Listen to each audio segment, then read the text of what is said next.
start. Sorry. No worries. One second. All right, we should be good to go. So since we have a few visitors, why don't we do introductions, just to make sure we all know each other, and then we'll go from there. So I'm Sarita Fry, I'm Chair of the Conservation Commission. Judy Marshall, the clerk. Eric Berglund, member of the Conservation Commission and financial officer. Haley Andriozzi, member. Wes Gollum, member. Brian Adams, member. Great to see you Yeah, all we'll have here. the audience introduce themselves too. Melissa Dabrowski. Ah. Susan. Sylvia Von Allock, Deerfield planner. Melissa, were you the one that contacted me about interest in Conservation Commission, or you're just here? I've been talking to Haley Oh, about. to Haley, okay. I've been twisting her arm for a few months, Okay. so. That's recruiting, Melissa, recruiting efforts. Melissa works at New Hampshire Fish and Game. And so we work together professionally, and she's been in town a few years, and I think she'd be a good fit, and she seems moderately interested. So tonight we'll push her over the edge or send her back, so. Okay, so you're just here to see Yeah. how much fun we have. Put on a good- Okay, good great. face. You guys can also sit closer if you'd like or not, it's up to you guys. If Kate were here, she would make you come to the table, but we won't push that unless you're really interested. Unless you have to talk too, and then it would be helpful if you were closer so that we could pick you up on the mic. So who was on the agenda first, Dan or? Dan? Okay, Yeah. so you want to go ahead, Dan? Okay, I'll try to be quick. Can we follow, would it bother you to follow our agenda on here down the line, or do you have one of your own? Probably not. I can do it. Okay, probably the easiest one would be the 38-acre Marston Farm. That's pretty much complete? That is pretty much complete. Okay. That's easy. I think we're all set with I that. think we are.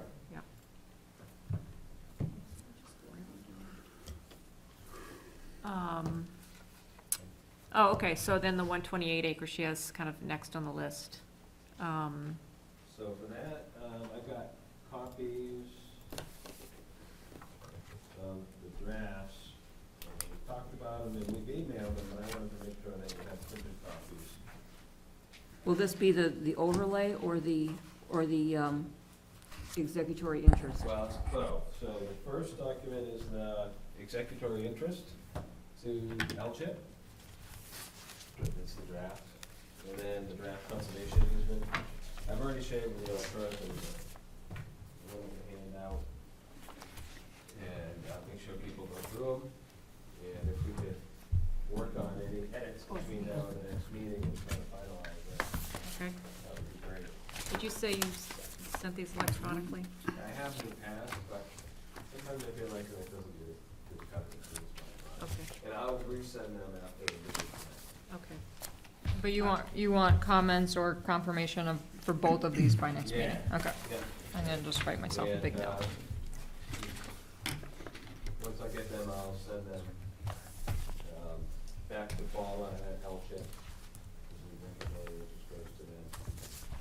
Do you want comments by email before then, or just you'll come to the next meeting and we'll give Good, you? if you have recommended changes, I don't know how you folks can handle those, if you can either send them to Sarita or send them to me.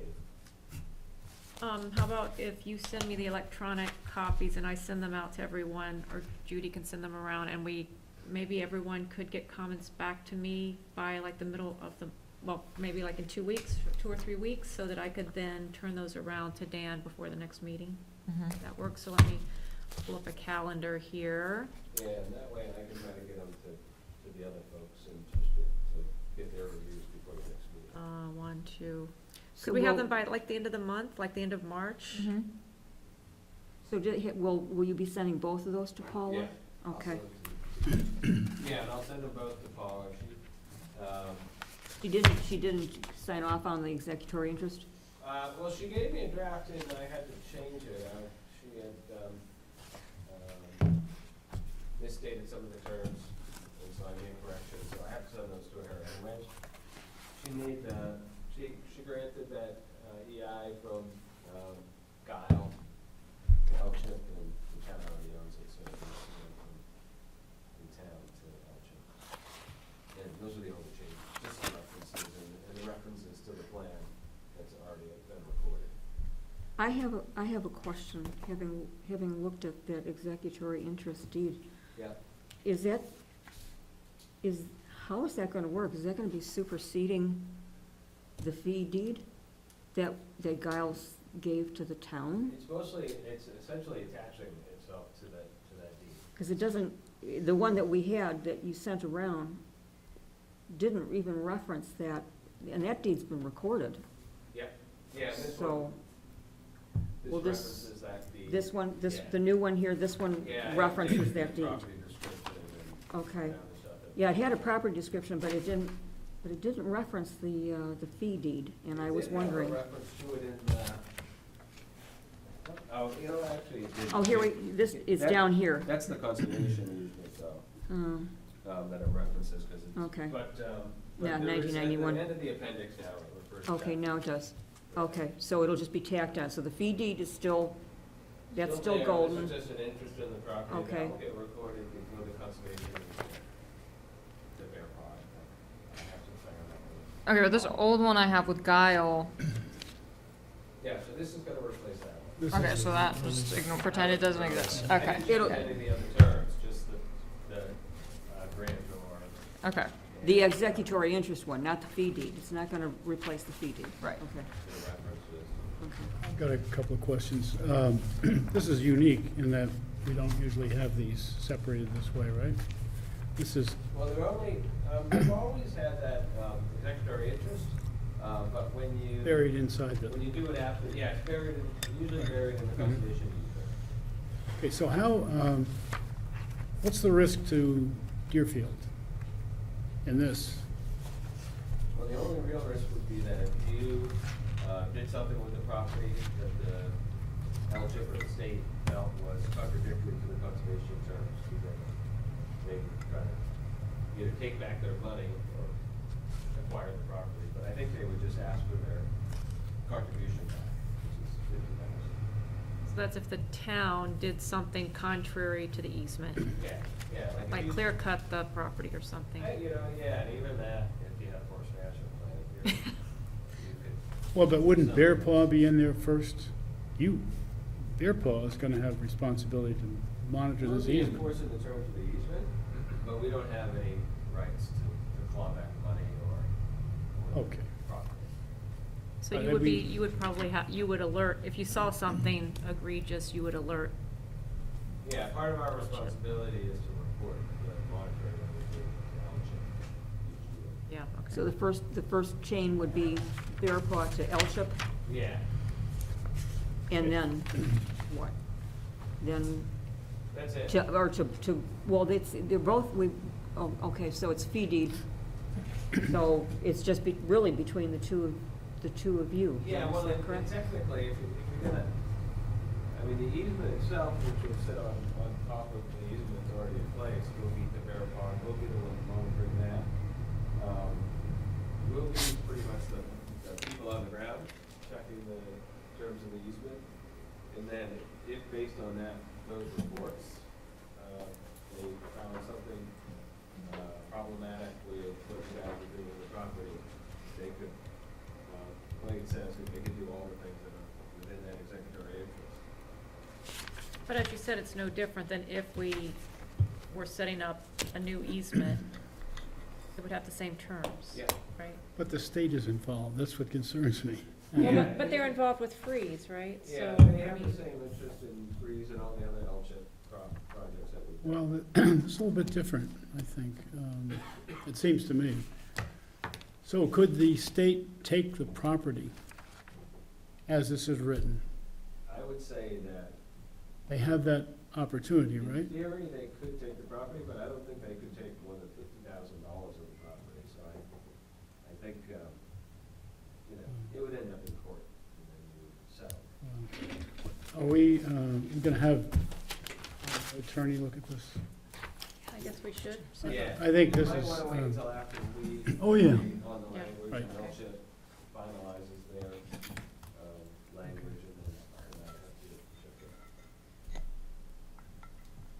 Yeah, the goal is to, have all the language and everything settled by the end of April, so that we can do the baseline and stuff for have a June 30 deadline, and then you'll get your $50,000.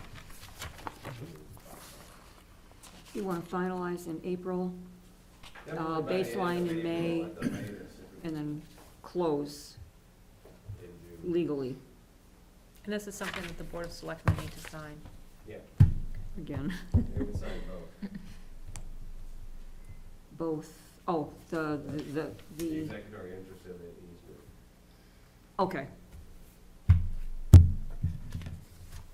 But that happens after we approve. Yeah. So that would happen, you're saying in May or June?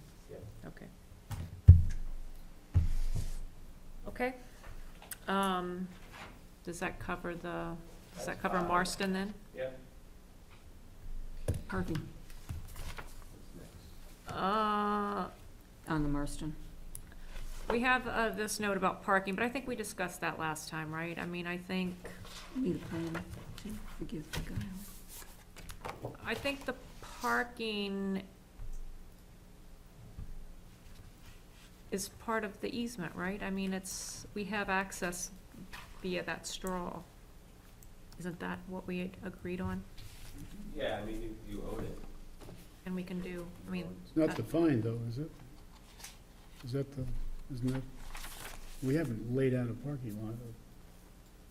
and I think the plan with Guile would only be when she sells the 38 acres, then to someone else, then I mean, that's for the 38 acres to work out with Guile. The 128, I think, is independent of that. Yeah. Something was said along the way I think- that using the strip that goes up into the 128 would be problematic because of the lay of the land. I mean, it's just all forested. See, it's not really good access, but then you had said something about the fact that you really could cross the 38 anywhere on it because of the easement. Yeah, so the way it works, is that you'll own that 75-foot strip. In theory, I think we could work with Township to put a parking area in that strip if you needed one, small one, it wouldn't be able to be very big. Technically, you only have a right to build a trail on that 75-foot strip. I don't think there's anything in the easement that requires, Kyle to provide a public trail. I think the only thing that's included is the right to forest management access. But the likelihood of you not being able to come to an agreement seems small. But yeah, I've heard, I think that's the portion of that line is, I think it goes kind of abruptly along the 75-foot strip.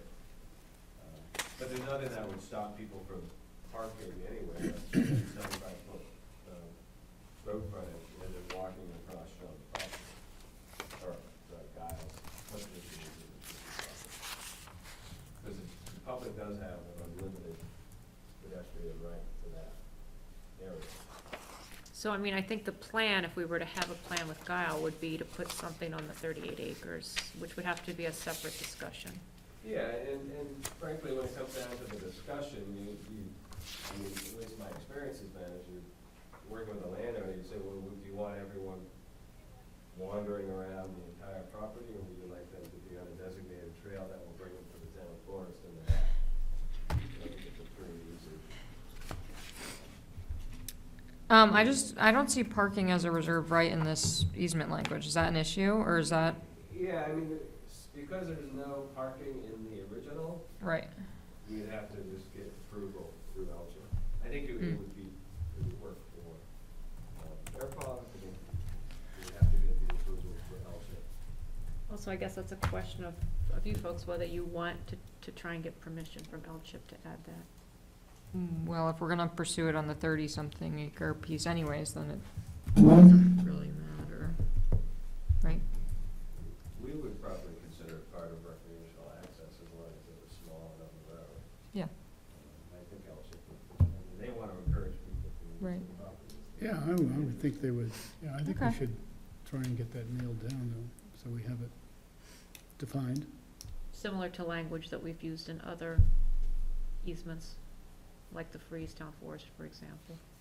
Can't remember what that that was, but I know we got through that. Well, you know, we usually have some maximum size or, you know, whatever. I mean, we kind of have boilerplate language. We've that we done a do few that. different ones.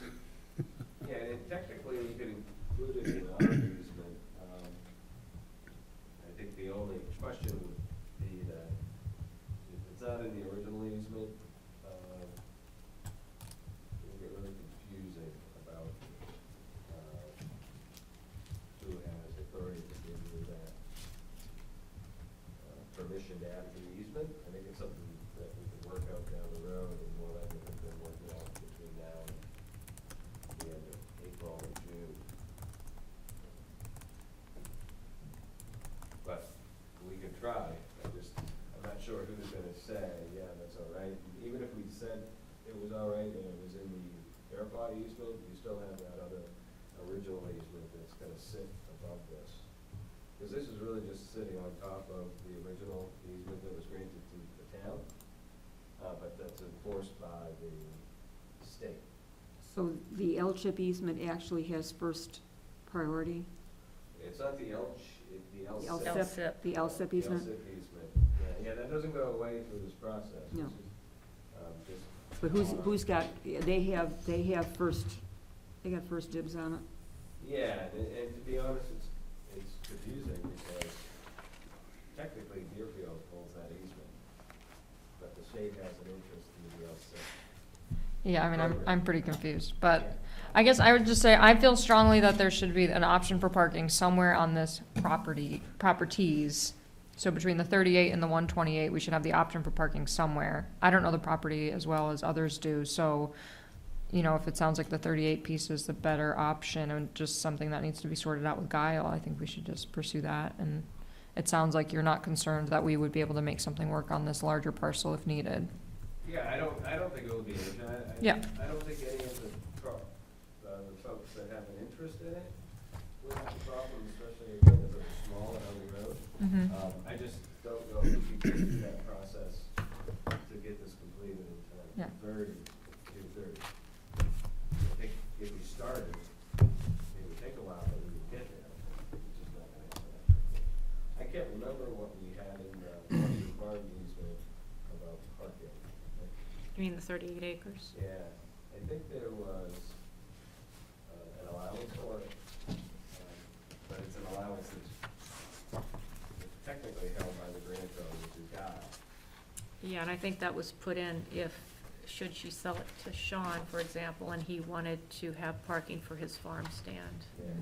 which we had talked about kind of jointly working together to use something, you know, use a parking lot that would serve two purposes. But What's again, that would be something to work out with either Guile before that or with the new landowner when, if and when she sells that parcel. Wasn't there something about using the logging road? We ultimately I mean, that was for forestry access. But technically, you can use, the public is gonna be able to use the logging road on Perry Road, because half of it is covered by the conservation easement. So while it's not a trail per se, it's open to the public. So I don't disagree with what Haley said about parking. I do think that because we have multiple documents, it makes it complicated. Yeah, I would But- recommend that we, or you folks decide which way you wanna go, and then we can start working with the legislators. With this Guile piece, and we should get her, agreement. I mean, I do think at some point, if we're gonna pursue parking, we have to go back out there, because I also don't Yeah. know that property well enough to really have a sense of what's best, so. Anyway, let's read through the documents. We should, you know, think about the parking issue, and we can revisit that again next month, but, you know, if you know, I guess for Eric and Haley in particular, who, you know, feel strongly that we need to have parking available, then think about how to make that happen, whether there needs to be language in the easement, or whether we deal with that after this June 30 deadline.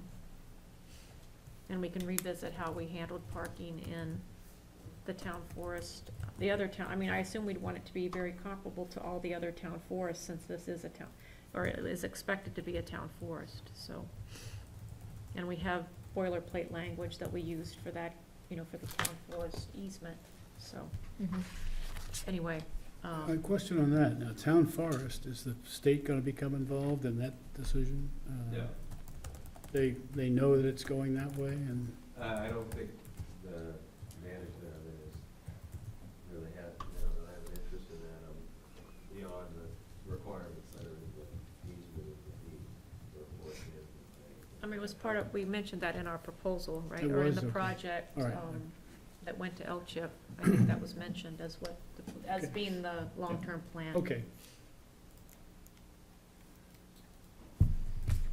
Okay, so you guys will get comments to me by the end of the month, and then I'll send a compilation to everybody, including Dan, and I will remind everyone once Dan sends me the electronic version.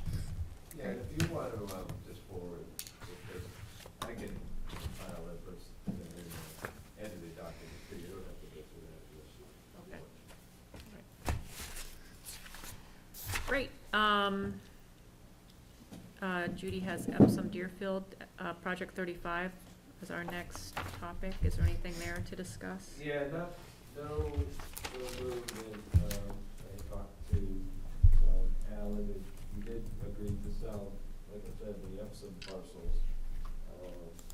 He's had a logger, or loggers look at the Deerfield piece that's up there above, Griffin Road, and, he's trying to get the value of the timber.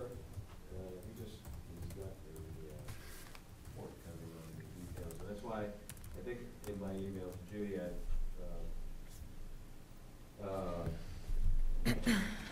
suggested that maybe you folks could talk at some point and decide how much you would want to invest in a project to acquire all or part of it, and then we could try to find the rest of the money.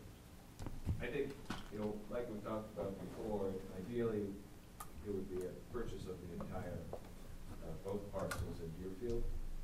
And if I know how much the town can contribute, then I can work on the balance, whether it's through grants and other opportunities. There'll be an LCHIP round this summer. Maybe we can go back if the valuation changed and ask for more money, or. Well, others can chime in, but I think we've kind of been pretty clear about what we can offer. I think we've said we're not really willing to pay anything for the WRP property because it's already protected, and we've made an offer that we feel that we can live with on the back piece. So I'm not really sure we're in a position to go much beyond that. Yeah, no, what I meant was a dollar amount that I could apply to the entire project there, where it wouldn't cost you any more than that, but that I could make it a bigger project and maybe get any money. Well, but our offer for the backland was 62.5, right? I And think so that would be. I think, I don't know what other people think, but I think that was sort of our upper limit. I think so.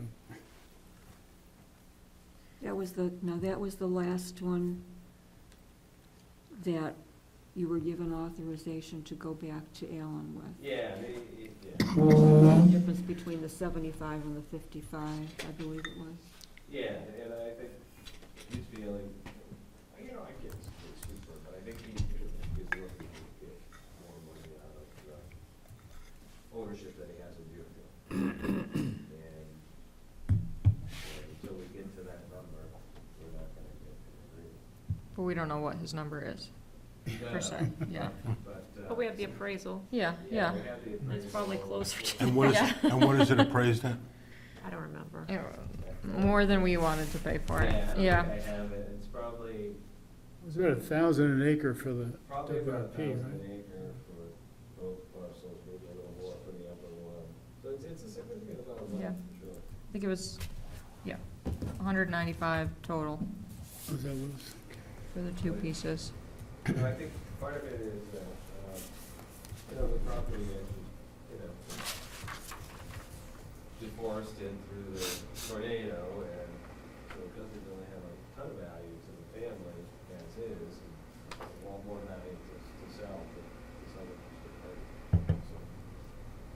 understand, and it's not that we don't value the property and don't, want necessarily to do more, but as we've discussed, we are on a budget. Yeah. So- No, that so- helps to have a number and I'll try to come up with a. Yeah, and I mean, with that said, I think we value that front parcel on Griffin Road and, you know, would love to have it in town ownership, but it's just not a good investment of the town's dollars. And I would be interested to know what grant funding there is out there to purchase, you know, that could help purchase a property that's already conserved as well, just for the sake of transferring ownership. So,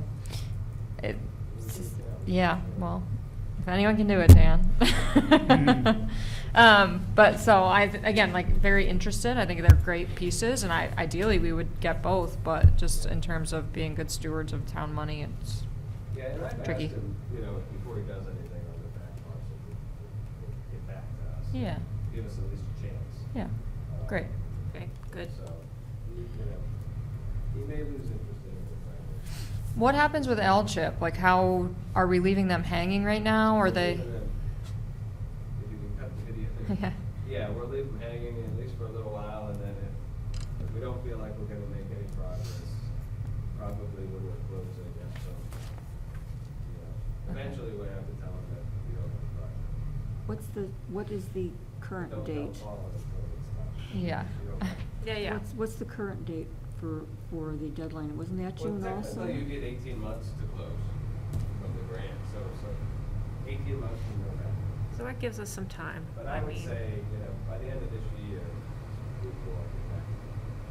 It's not a lot of money that I mean, it's not like they Yeah. lavished, you know, hundreds of thousands of dollars on the project. It's, I think the veto portion was 28,000. It's not gonna make a big difference to their budget and their plan. Like a little bit over. Wasn't there a proposal at one time, or not a proposal, but a suggestion that it would be nice if, you know, would be willing to give more money for the back parcel if he would donate the wetland? And we put that in the minutes sometime back, but it was never, I don't know if it was ever presented that way, or, I guess we could have that conversation. I mean, if he showed any interest in that. Again, I think, you know, we're constrained budget-wise. I don't know how high, above our current offer we could realistically go, but, Yeah, like I said, let me go back and try to figure out some place to get some money. There are some. And it would become a town forest, which I think has some merit. does Eric want to have a conversation about authorizations at this point or not? I think we should just, since we're not making any headway, I think we should just wait. Okay.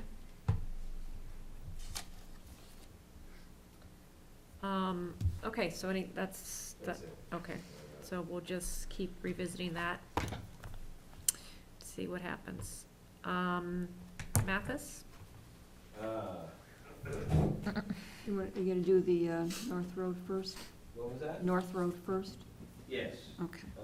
So again, we've distributed this a couple of times, but I wanted to give you a paper copy for comments. Well, and you did send Actually, electronic, oh, yeah, I an did. electronic Mhm. version of this. So I think that's the the idea draft. We've gotten was that, electronic versions Actually, of we're all of looking these, for an really. approval tonight. yep, that was the idea that, Here's the updated budget. Now, we did get a good price on the survey, so we've been able to bring the price down. And there is a new round of transaction grant money, but because of the low cost of the project, it's not worth a lot, but I figured we would put in an application anyway. I think I gave you all my budgets. I think it's 2250, you know, from prep. so we're talking about the 54 acres that's being donated, Yeah. okay. So we brought the cost, proposed cost is down to 13,212. I see, And then after we will put a transaction grant in for 2250, and so we may be able to get it down to about 10,962 to the town. okay. And And you're looking for approval tonight on the easement itself, right? Yeah. Oh, before we do that, there was some, you mentioned, Dan, and I wrote a note to you about, to clarify about, I think there was an expression by the owner to give the land after it's an easement to Bear Paw, is that right? Yeah, so the last time we met with her, when we were finishing the conservation easement, she indicated that she wanted to donate the land to that lot.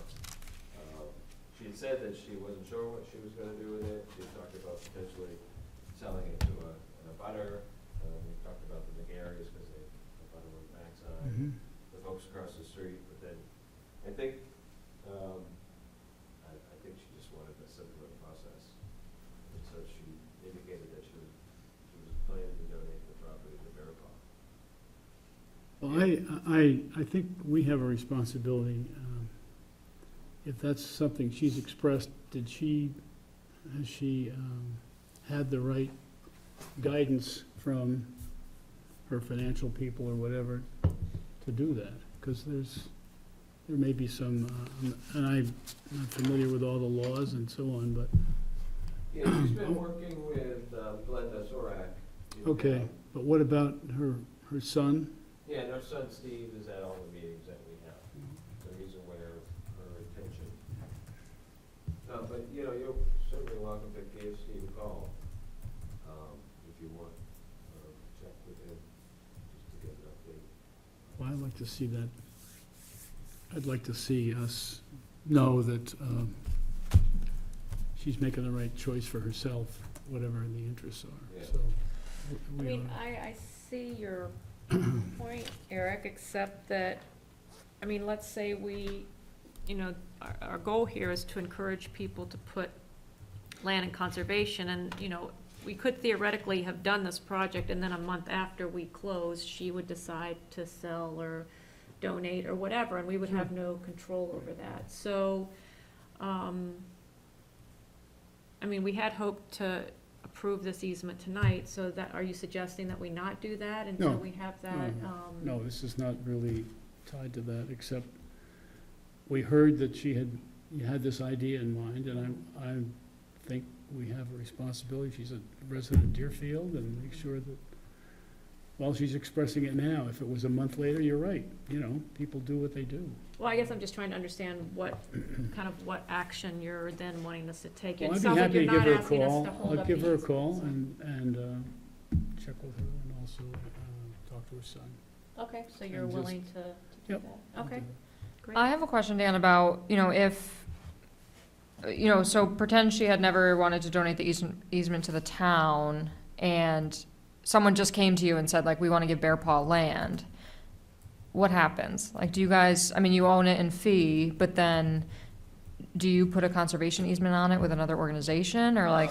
You know, we haven't had that opportunity, and I think part of the issue is in part of our conversations with landowners, kind of pushes them down this road where they, do an easement first. Yeah. Regardless of what their future plans are, because it's, more valuable in terms of income tax Mhm. benefits.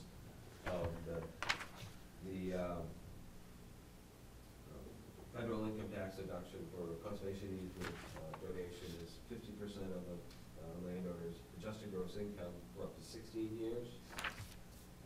Whereas the gift of land would be, I think it's under the old rules, of 30% of their AGI for 6 years. And so when we meet with landowners and they say they're thinking about donating property or they're thinking about donating the easement, we let them know about those issues and that they should talk to a tax person, and that's when she reached out to Glenda. And they came up with the plan to do at least the easement first because of the greater tax benefits. And then, somewhere along the line, I think she feels like it's just a lot of responsibility to manage the property, and she feels like she just doesn't have the time and, attention to do that. So she wants to Yeah. I guess my concern is if the town, and again, I'm like very grateful that she's considering donating an easement, and we definitely want to encourage it, but in this case, if she is planning to donate to Bear Paw, does that become an unnecessary step and expense for the town beforehand? Good point. I guess it depends on. I mean, we're in it deep here, so like, I don't think there's any turning around at this point, but, I guess it depends on the gift of land that might happen otherwise. yeah, I mean, if they gave a gift of land to Bear Paw without any restrictions, and then we could buy or sell it, sell it to anyone in the future, I mean, this ensures that it's permanently protected. right, but you wouldn't do that. To the organization, but. Yeah. There are landowners that do donate property, and actually allow them to be sold, and resold. For a profit, yeah, yeah, To make funds up. Yeah. For the nonprofits, but. okay, just Our curious. intent wouldn't be to sell the property. Yeah. I guess just curious, and I think something to keep in mind as we as, you know, we're kind of new to this. Yeah. Relatively of this donated easement thing, and so just maybe understanding what like landowners even just midterm objectives are would help us kind of, I mean, I suppose she could also donate it to the town, She could. right? Yeah, and when the conversation came up, I don't question what they say. Mhm. If they said they wanted to donate an easement to the town, I would have brought it to the town for that as well. And so when she said she wanted to donate the property to Bear Paw, I didn't question it. I just said, thank you. I mean, I'd hate, my concern is always that people will question the gift itself if we question the gift. And didn't want her to think that we wouldn't welcome the gift. mm-hmm, But, like you said, we weren't sure exactly what was gonna happen. And, I didn't imagine that she was gonna make a decision so quickly. right, And that wasn't what she had said. I thought she had settled on the easement course and she was gonna stay with that until mm-hmm, she disposed of the rest of the property and so on. Which we can talk about briefly as well. Yeah, so, but maybe before we do that, we should, I guess, approve or not this easement. Are people ready to do that? I mean, I think that's a fair question, yeah. Haley, and I don't know if you wanna do something with that in terms, in the context of approving or not this easement. Oh, no, I think we should move forward with this, I just think it's a lesson learned about figuring out, I don't know, just having a conversation maybe with landowners. Yeah. But, and I don't know that it would have fleshed out any differently, and it's probably in her best interest to do this now, and so that's great, like, we wanna encourage, I think, what's best for landowners in town, so if that's the case, that's the case, but, yeah, so no, I don't wanna hold anything up. Okay. Then I'm gonna make a motion that we approve the easement. I'll second that. Any further discussion? I'll second that. All in favor? Aye. Aye. Any opposed? Okay. Thanks, everyone, for having a look at that and for your very good questions. And next steps on this will be, Have the Bear Paw and the Matthews or Nancy to sign the easement, and then we could get on the agenda for the town, or we could try to do it at a Board of Selectmen meeting. So I'm scheduled to be on their meeting April 1st already. if you're going to do the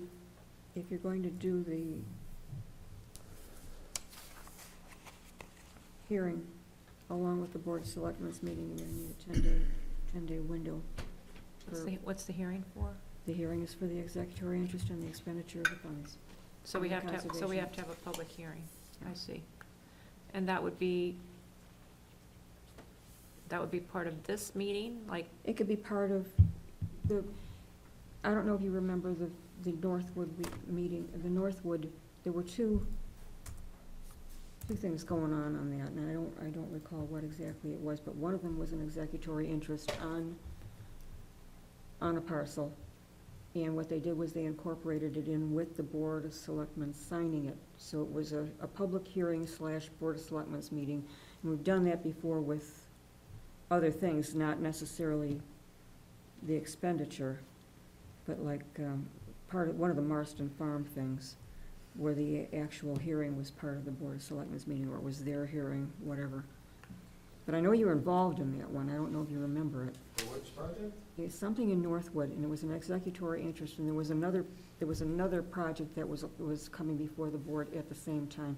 And I did get it online. I researched it and got it online, where they actually did the public hearing as part of the Board of Selectmen's meeting for that particular executory interest and this other project.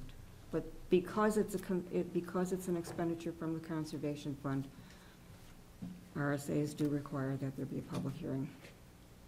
Yeah, and I'm not sure exactly what the rules are on that for towns, but, I'm not sure it's not, referred to Northwood. I'll dig it up. I've got it in my, and I'll send it to you. One project in Northwood, and I don't think the town has interest. It was only like about a year ago or so, like last January or something like that.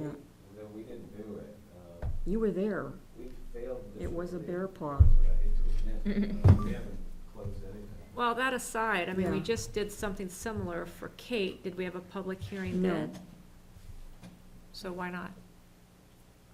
I mean, if we are supposed to. I brought it up, but I don't think, It's probably related to the conveyance of the interest in the property. and the expenditure, because when Eric and I took the The web webinar, I specifically posed the question, and they specifically answered it, that yes, it is needed. For any dollar amount? There was no limit. Expenditure of the conservation money. So any expenditure of the Conservation Fund requires a public hearing, is what you're saying. I would, I question that also, because if you spend $50 from the Right. conservation fund, it seems rather weird. Right. But the way I understood it was that an expenditure from the conservation fund, and maybe it has to do with the fact that we're literally purchasing an executory Yeah, well, interest. that somehow doesn't sit right with me, or seems a little, we wouldn't have a public hearing to spend some money on a survey for a project. Or we haven't been, We haven't. right? I think we should look into it, because if should- we need should to do a understand it, right. If we need to do a public hearing, I think that has to happen before we go to the Board of Selectmen to Mhm. sign, and I don't think we want it as part of the Board of Selectmen meeting. It would need to be part of this meeting, so I think we need to clarify that.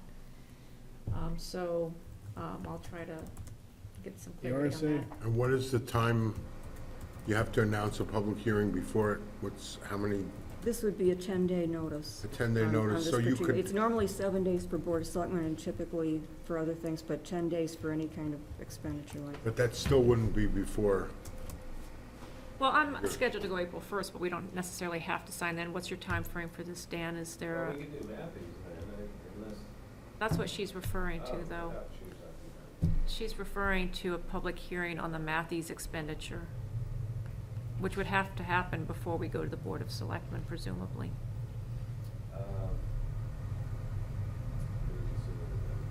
Yeah. They're gonna sign before the end of the month.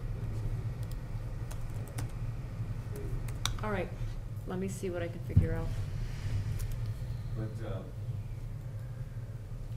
yeah, I would check into that. I'd like to check with the Association for Conservation Commissions. I think if you were purchasing an interest, No, they're right on this, they're right behind the webinar, so I think we get what Judy has said. But we need to clarify, because there may be,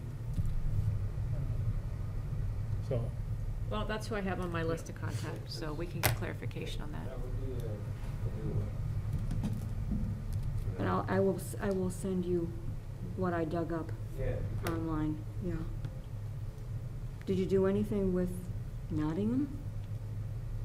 We've done stuff with Nottingham, yeah. I suppose I could have figured Yeah. Northwood and Nottingham, and it was like a duel. They have TBD as well. They what? Could be But, you know, a lot of that we leave to the towns to determine what they need to do with spend the money, we don't necessarily get involved. Okay, well, we'll sort that out.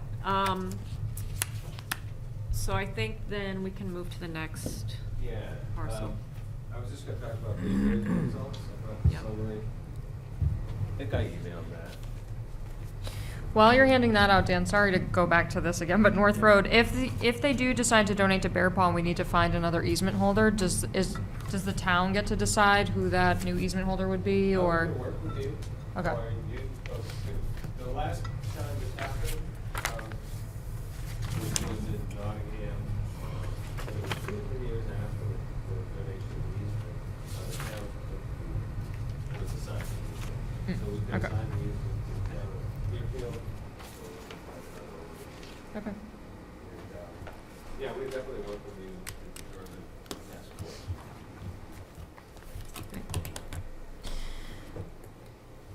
Okay, so we have the appraisal for the other 2 parcels, And there's 3 actually. the other 3 parcels. And so the value of those, just the conservation use would give it $915,000. That includes the house and lot with it, which is about 94 acres. There's a vacant property with actually, I think, a barn at 43 acres, and then another large parcel at the same size as the house at 141 acres.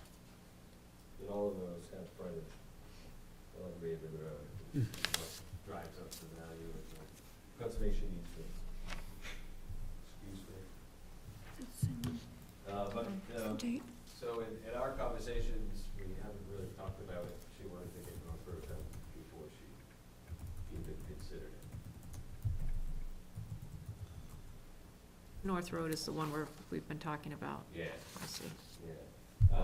You know, I think all 3 are good candidates for the WRE program, which is funded by the US government. We would incur any expense to the town or to Bear Paw, and that would be basically a federal project.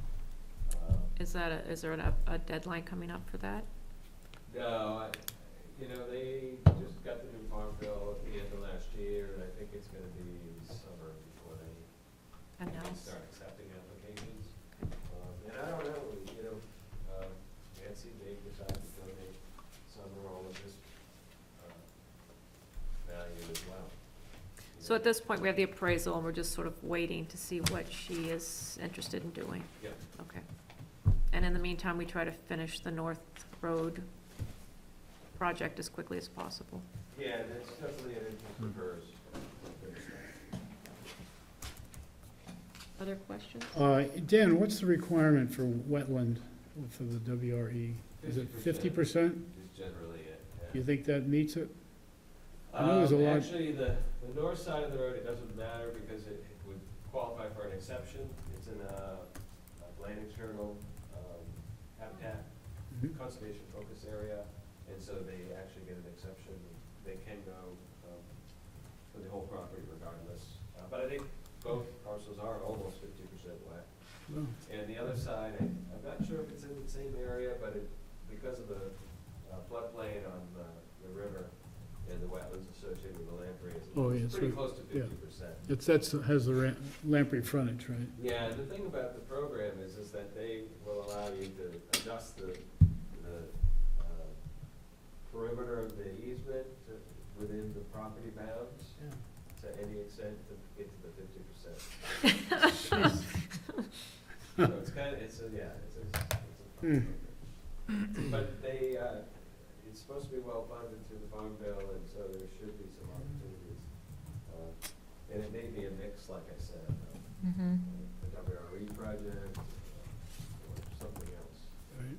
Properties that are this big and this expensive, I mean, I'll be honest, it's a lot easier to send it to WRE if they're looking for funding than it is to try to Mhm. fundraise all Yeah. that. Yeah. It's a lot of money. Yeah. Yep, this is a big, What they decide to do.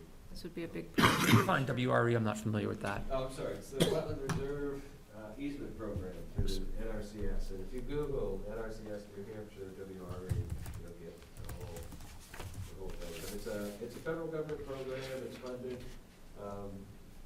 through the budget process, and they basically take parcels. They have an evaluation sheet that they fill out for each one, and they score properties, and they basically take the amount that they're allotted and start with the highest scoring projects and start funding them until they run out of money. And the other kind of different thing about it is they don't do appraisals unless I think the cap is $500,000 now. They have a schedule that they use to calculate the value up to $500,000. They don't even necessarily do an appraisal. Thanks, Dan. Yeah. So the town, so actually, if they went with the WRE, then we just kind of sit back and wait for them to conserve it, is that pretty much it? Yeah, we were walking through the process because it's kind of cumbersome. But as far as But conservation you in the wouldn't town have is to do concerned. anything, it wouldn't cost the town any more money than the investment in the appraisal. But we still have to sell for that. And I haven't, I just got the invoice and send that to you for the next month's meeting. We actually have a project like it in Candia. There was a family, they have almost 290 acres, and they're putting 275 acres in the WRE program. They qualified, they were the second highest ranked in the state, and so their property will be conserved and it won't cost the town anything. Where's that property? I'm from Candia. Oh, you are? Be interested to you know, check it out. Well, you probably, if you know Chester Road at all, the big fields, Okay. it's the other side of the road. The family that owns the fields also owns about 300 acres behind their house on the road. Thanks. And it actually abuts our Portway Brook Preserve, and so it's a good addition to that. And the budding family just donated the roof to their as well. Well, I support it. It sounds like a good plan. Yeah. Yeah, it would be great to get it approved. Yeah.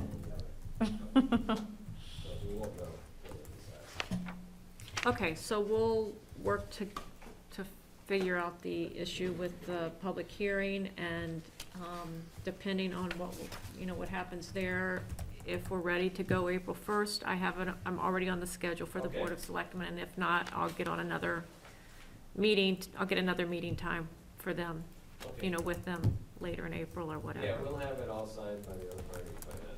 Okay. We'll be ready. So you're saying by the end of March, you're gonna have that signed? Yeah. Okay. Yeah. All right, so we can just follow up on that. Okay. Anything else? That's, well, I just wanted to, the Boisvert easement, I finally got recorded today. And I went to grab the baseline, and I had one report that I forgot to insert, so I gotta do that. Either send to you or I'll bring it to you. But the Okay. easement's signed and the plan is approved. That's exciting. I can keep Yeah. this one. Yeah. One off the list. Yeah. Right. Not quite on my list, but close, One off the agenda. right? Yeah. Yeah, that sounds great. Thanks, Dan. Okay, thank you. Thanks for coming. Thanks, Dan. Dan. Hey, Dan? Thank you. So, I will send you copies of yeah, that would be great. I will talk to you. So Sylvia and Melissa, we have a long list of properties lately. We don't typically spend an hour on this sort of thing, but I guess we're lucky, if you Yeah, can call it that's a that, good that we place have to lots be. of interest right now in land conservation, so. Mm. Yeah. But we could have put you, Sylvia, on the agenda for 8 instead of 7, so sorry about that. So, it's your turn, though, if you would like to. I think you're here to kind of reopen or revisit the wetland buffer conversation. I just didn't know if the group had a chance to consider what we had reviewed last time. We had reviewed numerous other communities. I think I have a big stack, Candia, Raymond.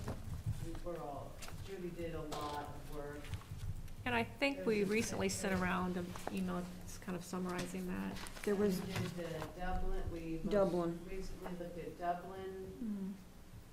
And I just tonight just reviewed all of it and then started noticing in the existing regulations, some of the wording down to just very small things that I thought, you know, sometimes the devil is in the details, and if you look at the existing wording. Which regulations are you referring to, I'm Sylvia? thinking that Deerfield zone. Deerfield. But, not looking closer. Or you could, I mean, you can either come closer and sit here, or you can, there's a mic back there too, if you wanna sit there, it's up to you. I guess Judy would just like you to be on the television. Since the other guy wasn't, They're gonna have it. I figured we were going there, but.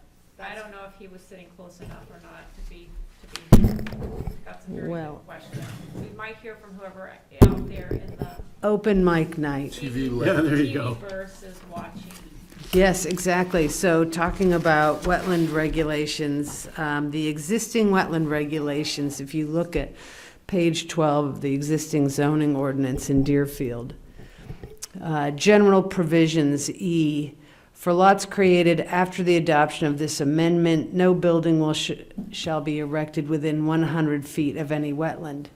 It really should be no structure. And that's what I'm talking about, the devil is in the detail.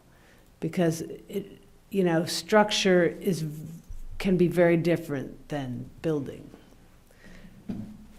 Since you've just reviewed recently, and the planning board reviewed the conditional use permit for Eversource, I just think that structure is, Can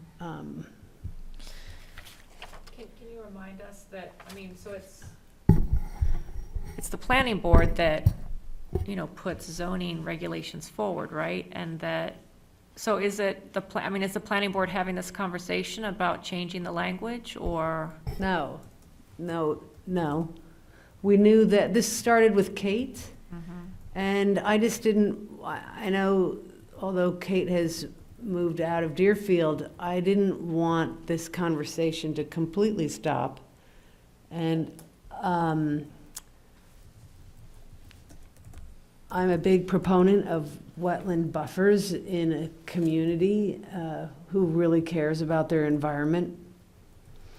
It's great to have a building setback, and that's important, but there's no buffer zone described. And the other thing is, I think there's a danger when it's written no building versus no structure.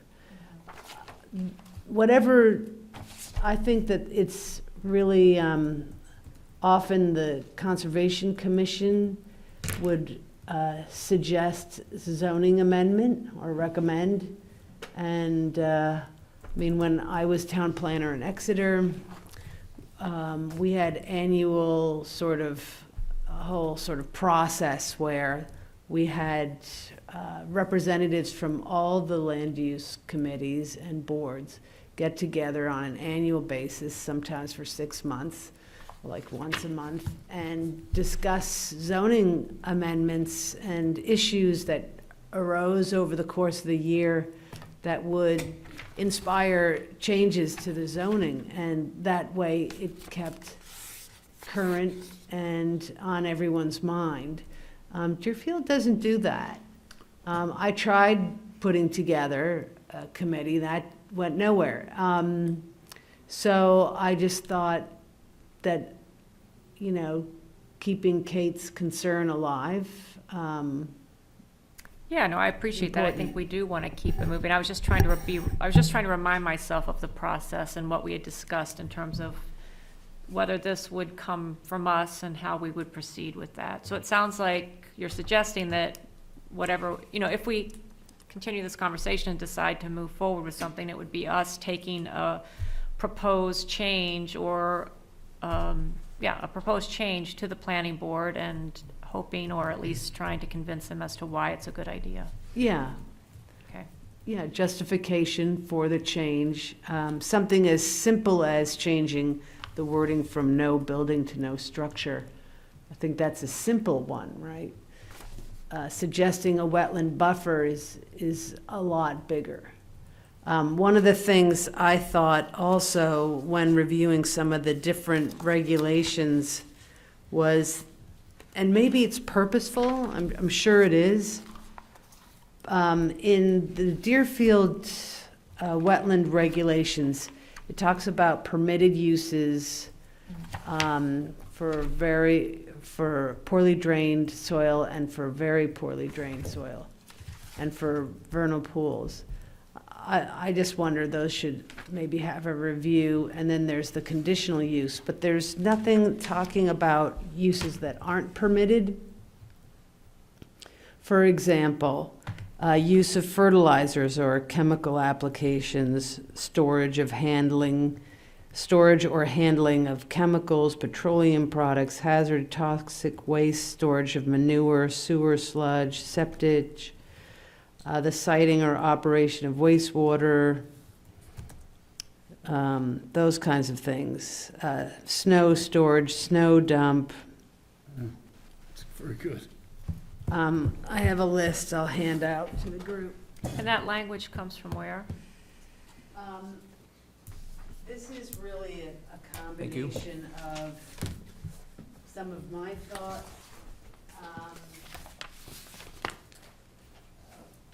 What was the one we just said we looked at just recently? Dublin. And I looked at, years ago, this was created, this document. This is outreach program to develop and implement local land use regulations to protect the remaining undisturbed natural shoreland buffers in the town of Candia and Deerfield. A really concise title.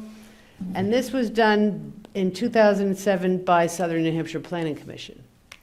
So I looked at that because it has model ordinances for Candia and Deerfield. And I just thought that was really interesting. And so I took a look at what they suggested and some of that wording also. So model ordinances that were never enacted, presumably? Yeah. So it does, one of the suggestions is call for a 100-foot buffer. I don't think a 100-foot buffer is palatable for Deerfield, but I do think something like a 50-foot or a 25-foot might be palatable. So you're basing that just on what you know about what's happening in town related to other issues and kind of your experience with the planning board and things like that? Yes. I mean, presumably we could propose that to the planning board and then have a negotiation, right? Yes. And I just think, a no cut, no disturb buffer is really, really important. For so many reasons. And I'm preaching to the choir, so fill Yeah. in the blank. Well, I think where we go, I think it's important. I would like to move forward with this, but I think where we got hung up last time was, in looking at all the different options and how different towns do it, and it was like there's no right answer, right? Or it was hard to figure out like what the right answer is for Deerfield. And then that was at the same time that Buffers on the Bay project was happening, and Nanners was coming out with their forested wetland buffer report, and both of those projects fell just short of making any recommendation on what an acceptable buffer width should be. And so I don't know the answer, and I just wonder, Sylvia, in like working with other towns, how do they kind of just pick what's ecologically sound and appropriate, as well as balancing that with what's happening in town? And there's towns who base wetland buffers on the condition or quality of wetlands. Like, what are your thoughts on that? Or is those just picking a standard width and sticking with it the best approach? Yes, no, yes, no, Okay. yes, no. And then my other I mean, it's so, it's, every town probably was influenced by some development that scared the pants off Right. them, right? And so that urged that town to do something. A certain way, yeah. In Exeter, it was residential development, very close to their reservoir, and all of a sudden, the realization that we have no wetland buffers. And all the runoff of, that development was heading right to the reservoir. And that's what inspired that. I'm sure every town has its own story. Yeah. So what was palatable then might not be palatable in an environment that's pro-development, which is more like what's happening now. But, so what is happening? I can't say that there's a lot coming across planning board's desk, so to speak, that makes me nervous. I'm not here because of that. I'm not here because I think, oh, there's outrageous development happening and the stories of developers going wild within the town boundaries. No, there's nothing like that. It's just, I think, a good measure. It's good protective measure. And I agree with you, Haley, we should move this forward, and I think we were, at the last time maybe, unsure about sort of next steps because of the differences amongst towns, but, maybe we should just put what we think is sort of, what we would like to see, and then it may be a conversation with the planning board, and I don't know, maybe it fails at town meeting the first year, and then that gives us some indication of what is or isn't palatable.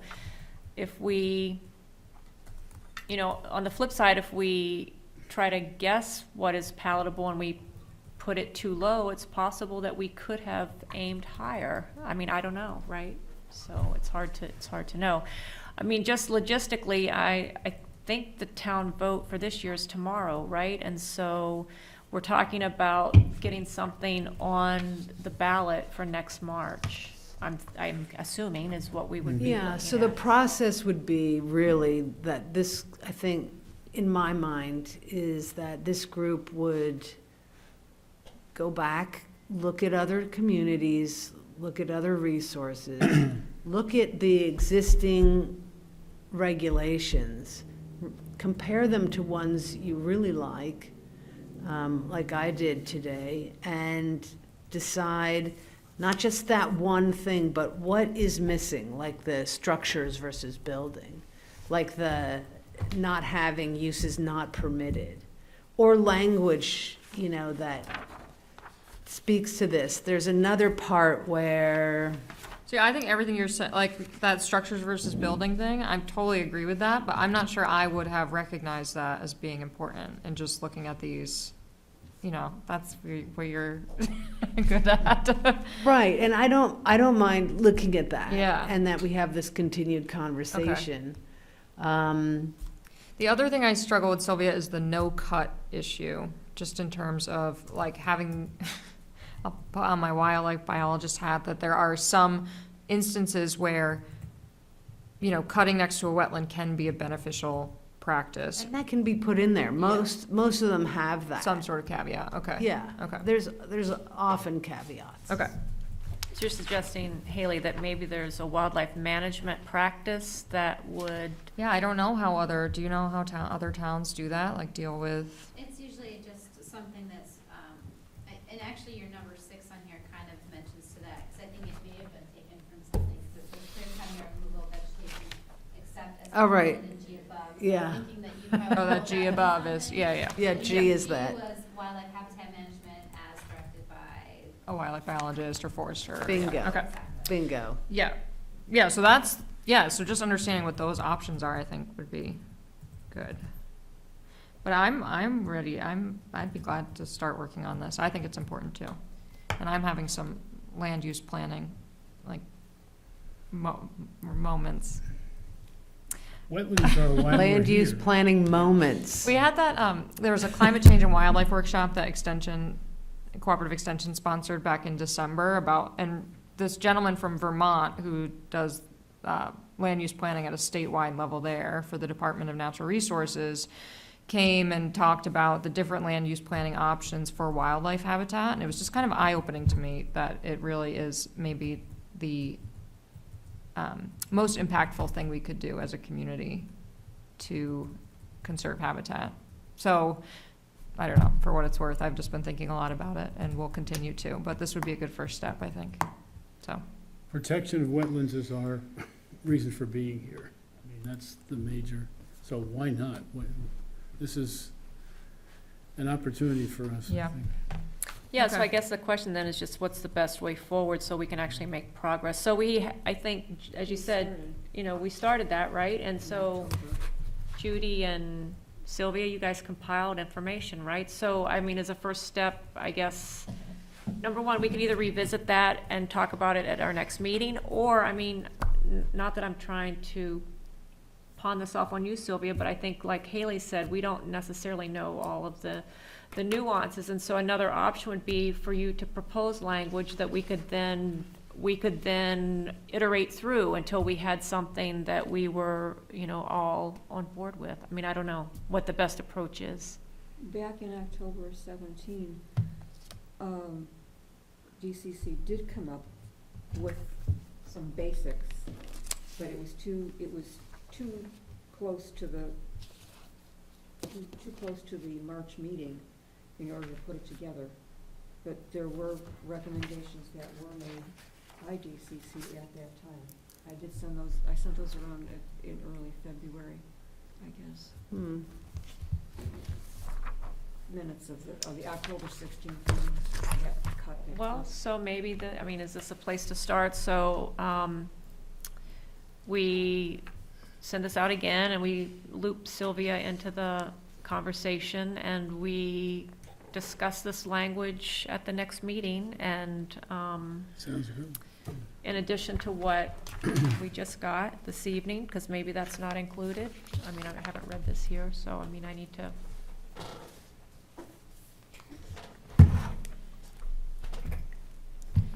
Okay. I just have to be careful of my time. That's why I'm sort of recommending that you folks do some review. But I do get that I might have more land use moments. What's your understanding of that bill that is in the legislature right now about Oh, yeah, that's key too. funding to update our wetland regulations? Yes. So is that That something would be that key. looks like it might happen? And if so, is that something we could potentially take advantage of, or? There's no buffers proposed in the new wetland draft. There's No, it's the it's funding. funding, it's like, I forget how much money. It's to fund a grant program to support towns in updating their wetland regulations. So it would support our work with RPCs, right? Is that what that's how I understand it. Yeah, I think so, but I don't know. I think we should forge ahead. Yeah, Yeah, they'll be slow and they'll maybe Yeah. throw it out, who knows? Yeah. 2025, yeah. Okay, so I guess, I think it was useful for you to come in and help us get started again. I think even though Judy sent out the information, I maybe didn't have the full context or didn't remember the context. So now that we have that, we'll send that out again. And I can dig this up, this 2007 report that has some options spelled out as far as actions needed to strengthen the town's existing regulations.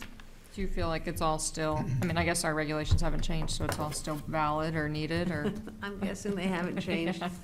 Well, and I think you said there's some language that was proposed for Deerfield itself. So, you know, that might be at least something to look at. Yeah. Yeah, some of it. I think it's so much easier just to take existing and do like a, you know, a revised, some revised recommendations. And just do a track changes kind of thing. Yeah, exactly.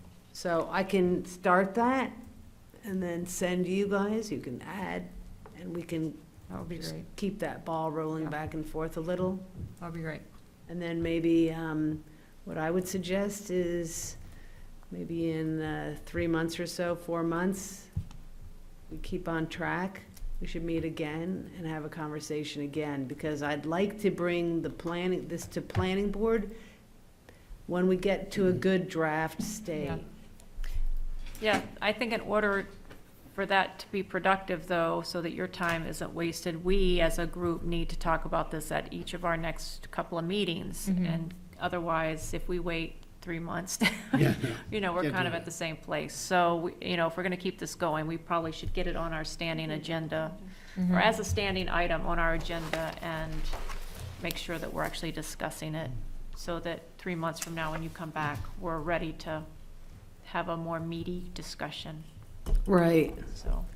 I know that one of the issues and concerns I've talked with Rick about is if you implement buffer regulations, how do you enforce those? And that's always a big conversation, and a good conversation to have. I don't know how other towns do that, but I do think just having buffered regulations in the zoning makes people aware, in a conversation about development, makes people aware that that exists, that they're important. And then the question can be, oh, why do you need buffers? And so it's an education opportunity, and I think that's really important. Yeah, and I don't think we want to use that as an excuse for not doing something, right? Because enforcement is an issue on a lot of things, not just that, and, yeah. So you're in Exeter, right? I live in Newmarket. Oh, in Newmarket. So is there a good wetland regulation there around setbacks, and how is it enforced there? In Exeter? In Newmarket? I don't know about Newmarket, I only know Exeter. I do no land use planning in my own town. Okay. Well, in a town that you're familiar with, then, Yeah, Exeter. so in Exeter, there really is none unless we get a call. It would have to be a call, and then it's the building inspector would go out and have a conversation. I bet Rick's excited about that. Yeah, he would not be. Right. This might just push him into retirement. But then even the building inspector is not a licensed wetland scientist to go out there and to determine where the boundary is. So then how does that work? So in Exeter, we had a flagging requirement for new residential development. Right. And they had little discs with a little turtle on it, Exeter wetland, and that was put every 50 feet or 100 feet on those boundaries. This is really interesting, because it's making me remember that when we were putting an addition on our house and we went to get the building permit, I assume it was Rick that told us that, oh, there may be a wetland there and you need to document that you're not getting too close to that wetland. And I paid for a wetland scientist to come in and tell me that no, indeed, that's not a wetland, except for a little spot that was about this size. And so then it was okay. But I don't know, maybe I just, out of the goodness of my own heart, just did that. But it was flagged. It's not that, it was actually something that was raised. So that was kind of curious. or Yeah, interesting. that's for an existing lot, it's 75 feet for, right now, what is it called? A building Let's see. versus a structure. Right, okay, Mhm. gotcha. So that's where that was Well, flagged. bare minimum next March, we can propose that change. Yeah, bare minimum, yeah. But I think, we've been really busy with these other projects, and I Yeah. think we kind of let it slide, but we definitely should move forward, and I think try to propose something more substantial. I agree. Good idea. Yep. All right, thank you. So, Thank you. we'll Be try. continued. Thanks for coming See you and later. reminding us that we had been doing this.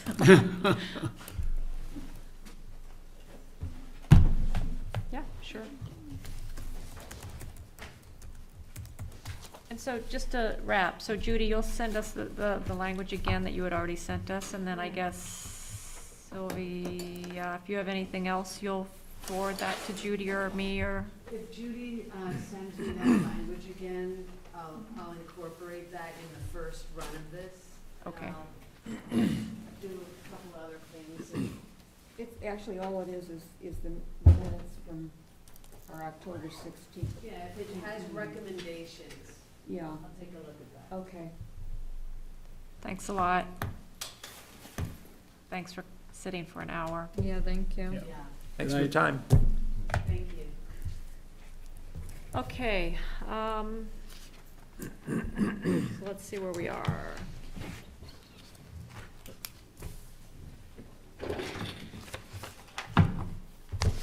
So we have the Eversource permit and cup review was, it sounds, I mean, does someone have an update on that? Or is that just here as a reminder that, Well, Well, I went to the public hearing, the, yeah, you sent which information. was very good, you know. They heard, it was almost like they were in league with us, you know, which is kind of hard to believe, but, Well, I think, what Sylvia got got Haley's Mhm. comments. Haley communicated with her on a personal level. And, we forwarded the LRAC letter of recommendations to Right. them. Right. Which, for some reason, said that they were copied on the letter, but they'd never received it. I think the representative from Southern New Hampshire Planning was at the meeting, and Yes, he had the, Carl, that is Tam right. Proban. but I think, I sent a note out basically saying, I think you all got it, You sent a copy of the minutes. everything was fine, but the LRAC recommendation to have somebody on a more frequent basis and doing inspections, they couldn't, planning board can't have DES do this. Right. So we should have, I was told, Eversource made their application to the state DES, and that would be, I think, a dredge and fill. Mhm. And We we have should, you have it?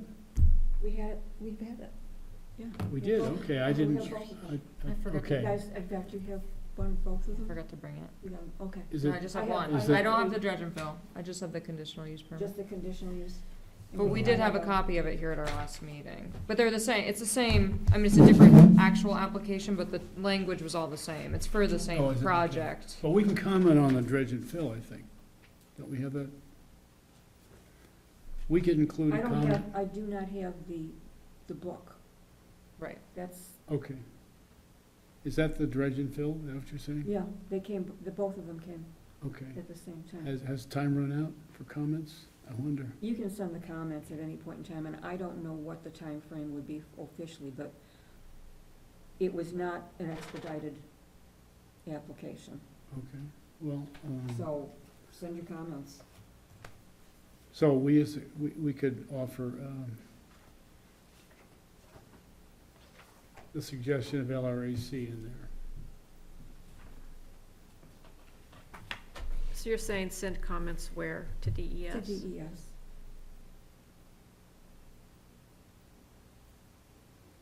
Yes, but I didn't know, I mean, LARC seemed to be interested in having someone on site for the duration of the project. I thought that seemed, Did they actually say that? I didn't, that was the impression I got, which I didn't seems, get that out of it. I mean, would be great, but I thought that seemed like maybe not feasible. So I thought it might be more appropriate to request, just someone from DES inspect after completion to ensure that Mhm. like proper restoration practices were followed and areas, that have been impacted have proper sediment control, blah, blah, blah. But, I mean,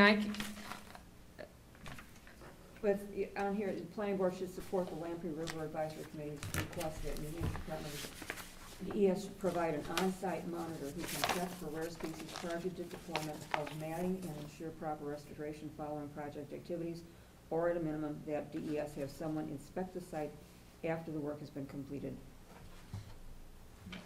said that. That was, Well, that was- his, was that's that the memo number- that you sent. You can just Okay. pull a chair right up and you don't have to raise your Is this hand. For maintenance or line replacement? It's for maintenance, but there's quite a bit of ground impact because they're putting in basically like grounding wires around every single pole. Which is like I don't know, 48,000 square feet of potential of impact. Temporary impact, but impact nonetheless. And a lot of the access points that they're using are over existing wetlands because that's where the ATV trails or, existing bike trails, that's where they've deemed the minimum impact will occur. And where they're not using existing trails of that sort, they're putting down matting and using, basically like a little bobcat with a low PSI, minimal impact. But we've had some issues before with restoration post-line work. You could always ask or do a recommendation that they hire an independent third party, that way Eversource has to pay for it. They do. Yeah. They're working with Teague and Bond, Okay. and so they'll have Lenny Lord on site, who works for them now, doing like rare, threatened, and endangered species checks. But that wasn't clear in the application either, so I asked them to clarify that as Well, well. planning board approved it with Yeah, the caveat that they have. some amendments, That yeah, they have, yeah, who is it? They've got a bond. yeah, and They've got a bond for Yeah. our impact. right, right. Teach Yeah. Nordstrom, Right, that's the planning in board. addition to Teach Yeah. and Bond. Oh, okay, So That's they'd be paying for Teach Nordstrom okay, as a third party. okay, good. Well, the comment from LRAC was to have DES. That's the point that everybody was stuck on. Yes. Yeah, Nobody at the planning board could ask DES to do it, but that's where we could, if we chose, slip along Mhm. that comment from LRAC into the comments on on the dredge and fill application. Well, I don't think we have the opportunity to submit directly to the dredge and fill because it wasn't expedited, right? But someone could contact DES and submit comments. Wait, can we or can we not comment? I believe you can. But it goes, we would have to just, We've Send done a it letter. after the fact before. yeah, but we would just be sending an email or calling someone at DES, right? Well, you'd probably write the letter and send it off, hard copy. The dredge and fill's been approved already? not yet. It's dated, January 25th. How many days do we Uh-huh. have? 90 days? I don't know, I don't recall. Hmm. I can stop and Well, look. that's, They had said they were hoping for approval in like April, so I don't think it's Should been have approved yet. 60 days from the date that the application Yeah. is deemed complete. Yeah. So April-ish. So yeah, this went in January 25th, so we're probably pushing that. that's what, 45 days or? What's your experience, Melissa? Do you know that DES has ever sent out like on-site monitors to check either during or post projects?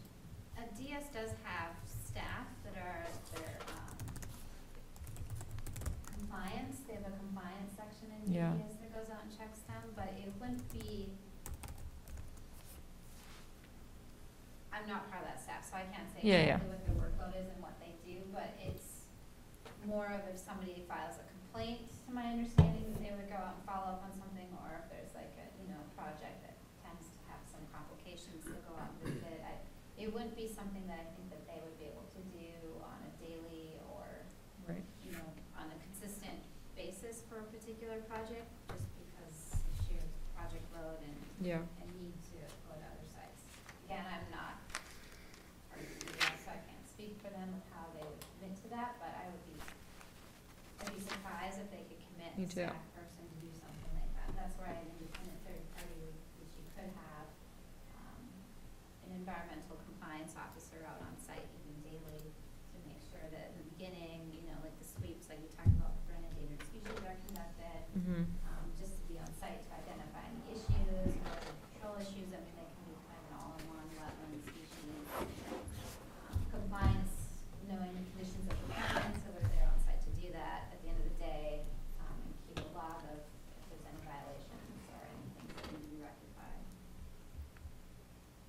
Okay, and it sounds like that is what happened.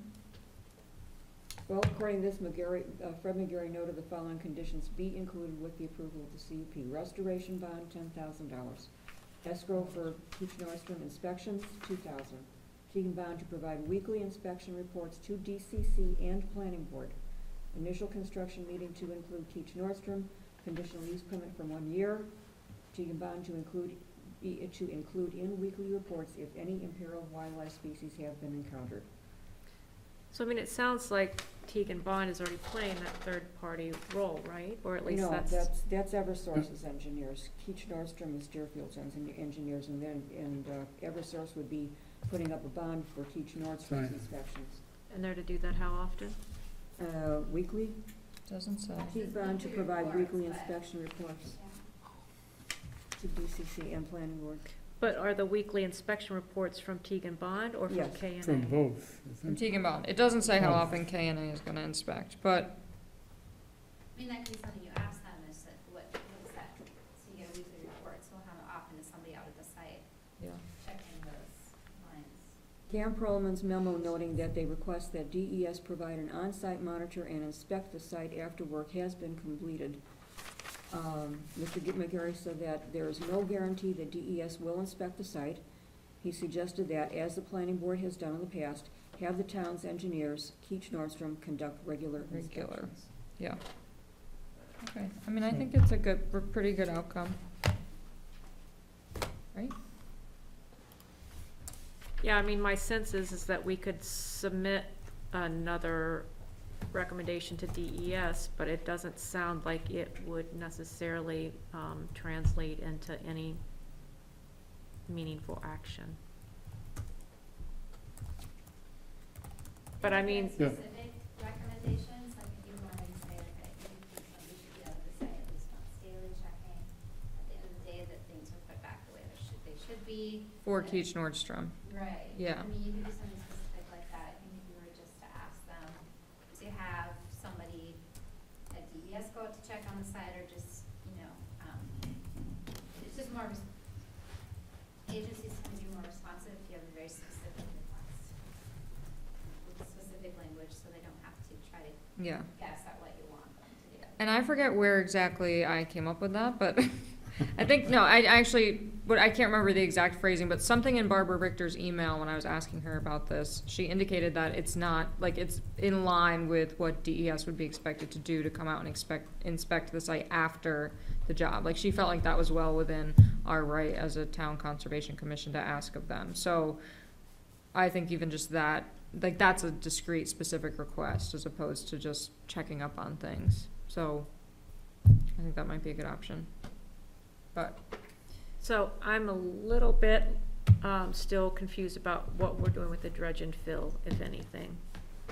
Well, the comment here from what Haley just said is make a recommendation that DES. I think the planning Yeah, board do it. gave us, or, agreed with everything else we asked for, and it seems to be following through. The only thing that we're falling short on would be some sort of DES oversight. If it sounds like it's appropriate for us to ask for just someone to inspect the site after the job has been completed, I think that's fair. And if you want, Sarita, I can draft some language that you can just sign and send a electronic letter if that works for you. For the timing restrictions, No, go ahead. for the timing restrictions for the work, since there's a lot of wetland impacts, where the, recommendations are requests to have the work conducted under closing conditions.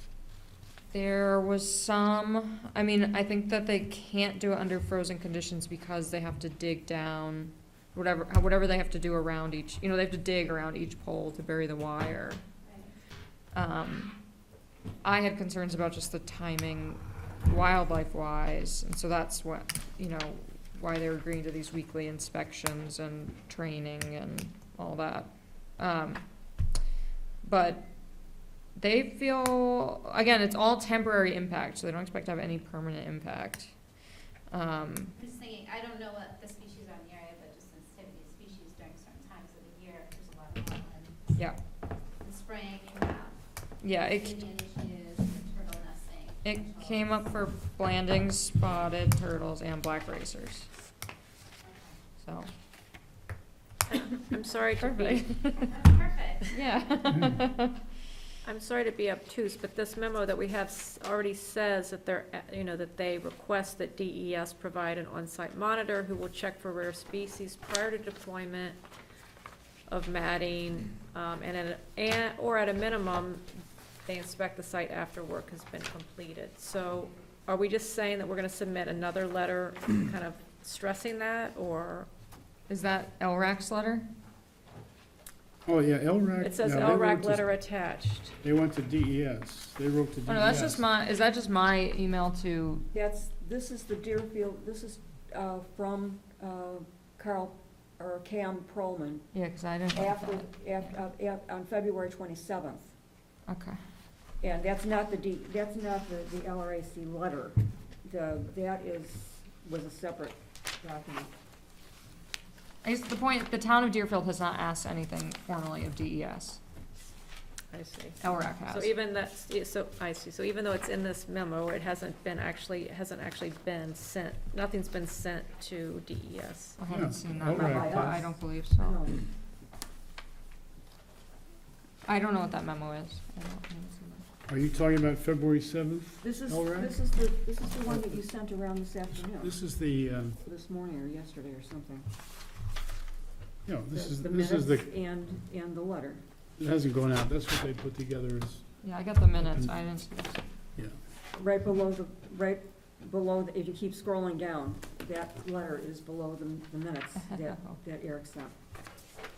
You're right, Judy, it is. But this is just to the planning board, it's not to DES. Yeah.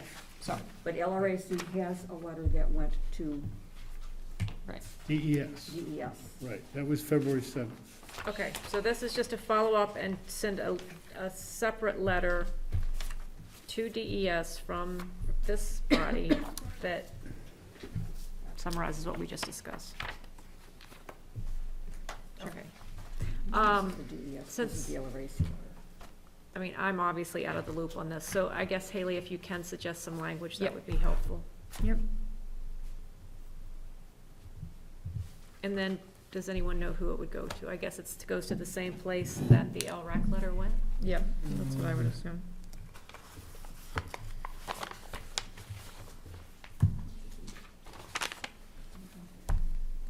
Stephanie Giolongo.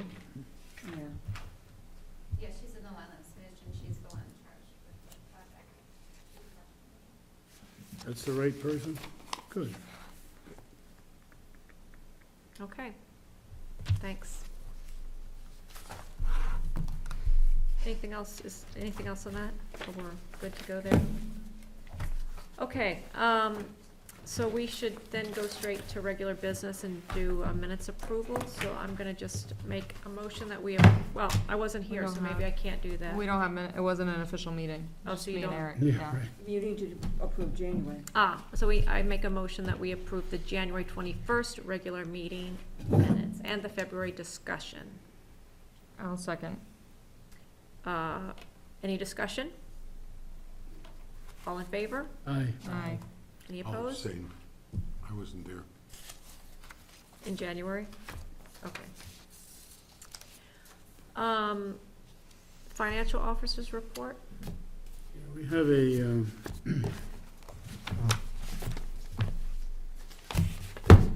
we are not getting our reports on time, and I know the bank statement is in the town office, but in any event, I was able to get it through a different avenue. The balance at the end of February 28th, Conservation Fund, I'll give this to you, Judy, when I'm done, 187,465.33. And the change in terms of additions to that fund during February was interest of $35.95. So, You sent a copy of the January you have- report as well, and I can, did I have that at the time of the meeting? No, No, I didn't, okay. you sent it afterwards, and I have it attached for Uh, tonight. Yeah, Do you, let's, do you need a copy? no, I have it right here, I think. No, I can include the information. Yeah, on the back. okay. along with Um, February. At the end of January, it was 187,429.38. And during that month, we had, besides interest of $39.18, there was an amount of money from the land use change tax for the fourth quarter of 2018, and that was $4,605 that went into the fund. And also the fund balance from Deerfield Conservation Commission's budget in 2018, we had a surplus of $817.96, and that was deposited into the conservation fund per vote of the town some year in the past. I don't have the date, a long time ago. When did that go in, February or January? That was in January, right, it was January 25th, it was deposited.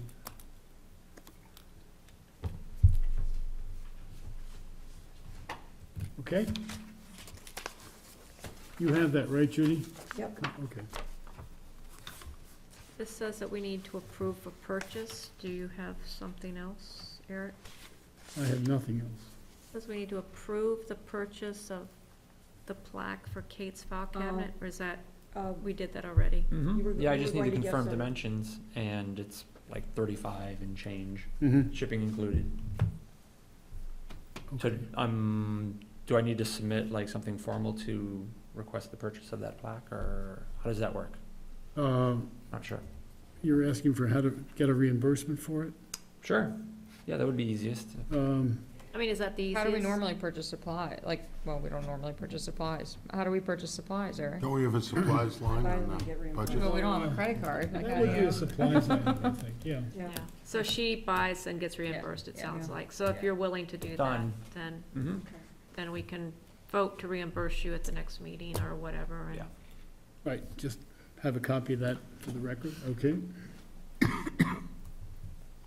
Thanks, Brian. Yeah, thanks for doing that.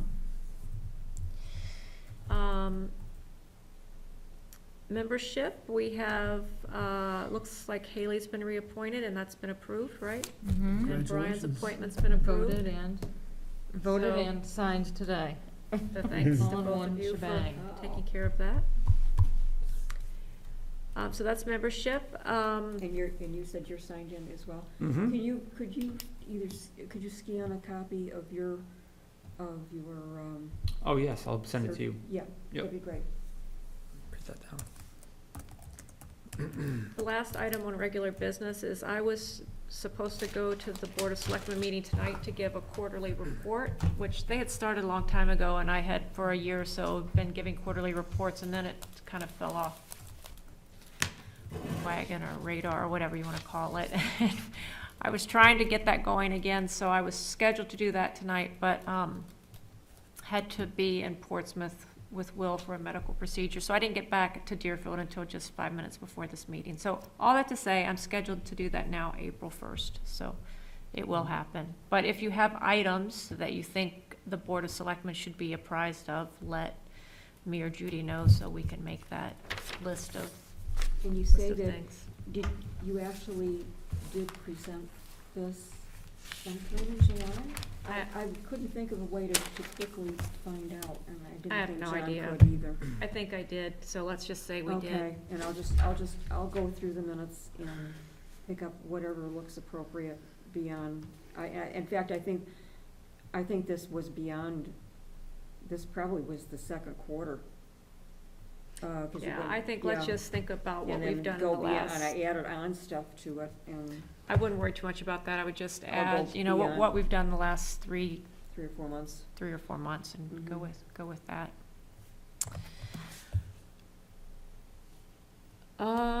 The only other, let's see, just a couple of small things quickly. So we have, it looks like we have a DES permit approval. I'm assuming that's just an FYI. Mhm. Yeah. Um, It's one that was the one that was such a problem, it dates back to 2011. Is that dock one? No. No, this is Perrin.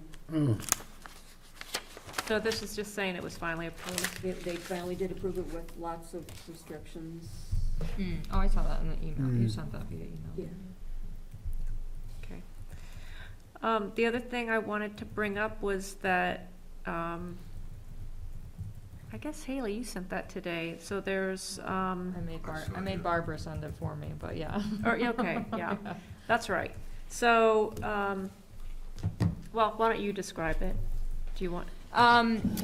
We're starting a new project at UNH, yeah, so I guess I'll take off my town hat and put on my work hat, but, UNH Cooperative Extension is starting a new project over the next 3 years to work with 10 different towns or communities in New Hampshire to provide assistance for a BioBlitz, which is like a short period of time in which you inventory the biodiversity of a place. And we are looking to help towns do that on town-owned forest land. So ideally, we would work with one community in every county, each of the New Hampshire's 10 counties over the next 3 years. And so we are taking applications from towns who are interested, which is just a simple online form. And those are due May 15th. And I had sent that on to the new science teacher at DCS, so the school here in town, because last year, as you might remember, we worked with Ellen, who has retired, but she had worked with us. You know, she had gotten a project funded to work with us to do some things on, I mean, it wasn't a BioBlitz, but, you know, she did some work on Dow's Kate. And so I thought the new science teacher might be interested in doing, you know, applying to do this in conjunction with the Conservation Commission on one or more town forests, and she seems very interested, so I can continue to have the conversation with her. If I could, as a conservation member, ask you as a cooperative extension person, whether the application gets submitted by like a town entity, like the Conservation Commission, or it would get submitted by, like, if we wanted to do a partnership, Yeah. whether it would be submitted. It can be submitted by anyone, but it does ask the project, we want to make sure that the projects have town support, so it's not just like Joe Smith in town who thinks it would be cool to do a BioBlitz, that the town, some sort of town entity is involved, whether it's the planning board or the Conservation Commission, so it asks just what entity that might be in town, but the Conservation Commission does not necessarily have to be the person who fills out the application or the person who ends up kind of being the main contact for the town. Okay. So, And I don't want to put you in an awkward position, but, you know, does your Deerfield have a conflict of interest if? no, there's it's not just, I'm the PI on that grant, but there's a whole team of people making decisions about what communities are the best fit for the project, and so Okay. it won't be just me in a room, and there's definitely precedent with,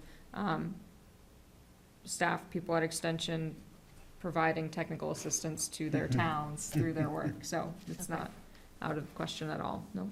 So- Okay, so I'll follow up with Kelly Hughes then about, yeah, potentially putting in an application. Yeah, that'd be great. It'll be a short commute for me, so. And, yeah, I'll just keep you posted on that.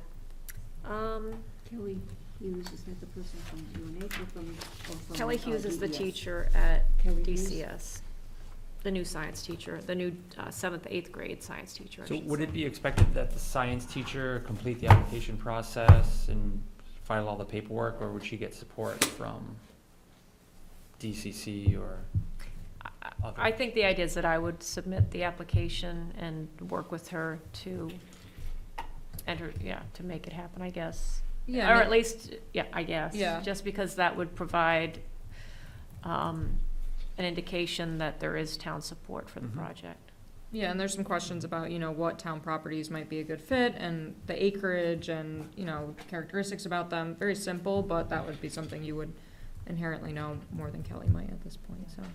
I mean, we don't have to spend a lot of time on this, but, I mean, I guess, Haley, if you want to put your Conservation Commission hat Okay. back on, I mean, it seems to me that continuing with the Dow's Kate, for example, where the students had already been last year, could be an interesting, an interesting property, for example. I don't know if people have other ideas for where we might propose to do it.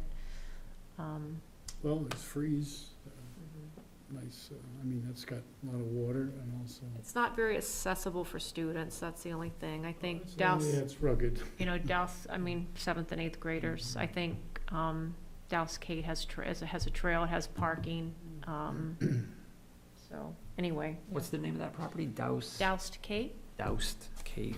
It's a hyphen in between. Mm-hmm. and they had done some trail work out there last year, and they also,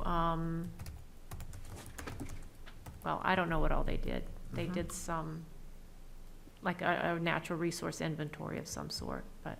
No, it's an They experimental did town some forest. wildlife stuff.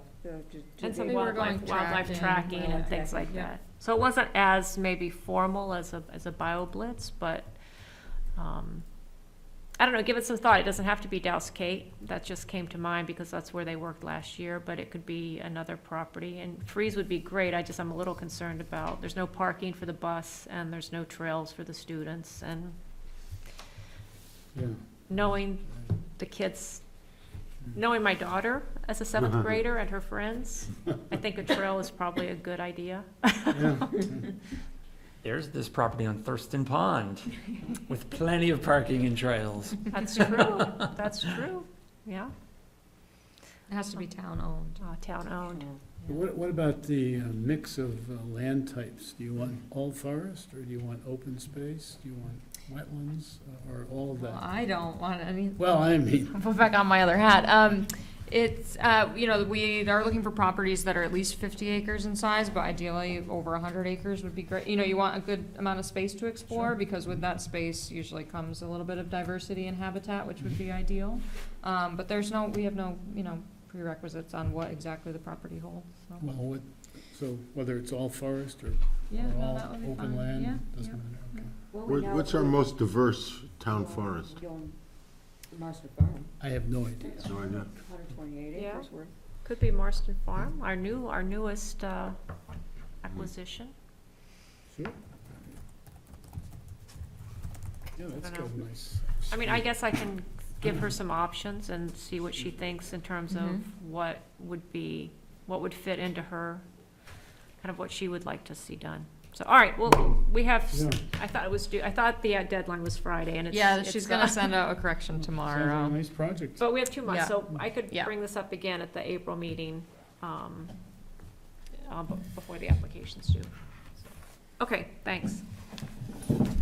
2 other things here. It looks like there's announcements, correspondence, which I'm not sure, did you put these on here, Judy? So, Baublitz, and then the Student is- Conservation we haven't Association seen this. is This seeking proposals. It's like, it's For trail, for trails. Yeah, so SCA. But doesn't it cost money?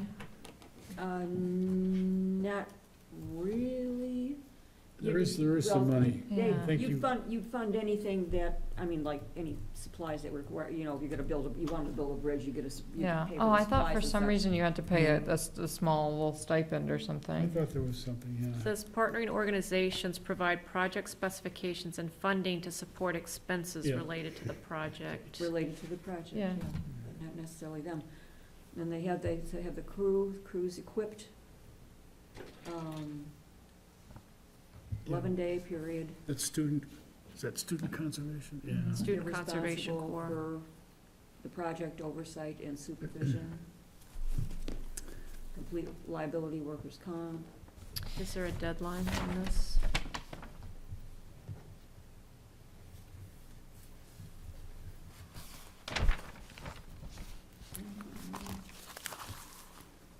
Yeah, I don't know if we're there. I feel like we would need some sort of trail plan to have a large group like that come work on. Yeah. Well, how a long- trail. how Yeah, long we- was we it need to have Miracle that. here Last time, were they here for like 2 weeks or something like that? We housed them. Yeah, but And that Denny. went through the town, right? I mean, it wasn't the Conservation Commission. Yeah, I think so. Well, Denny Gregg Yeah. oversaw that whole thing, and it was a major deal. Yeah. Was that Peg King Park, or was it?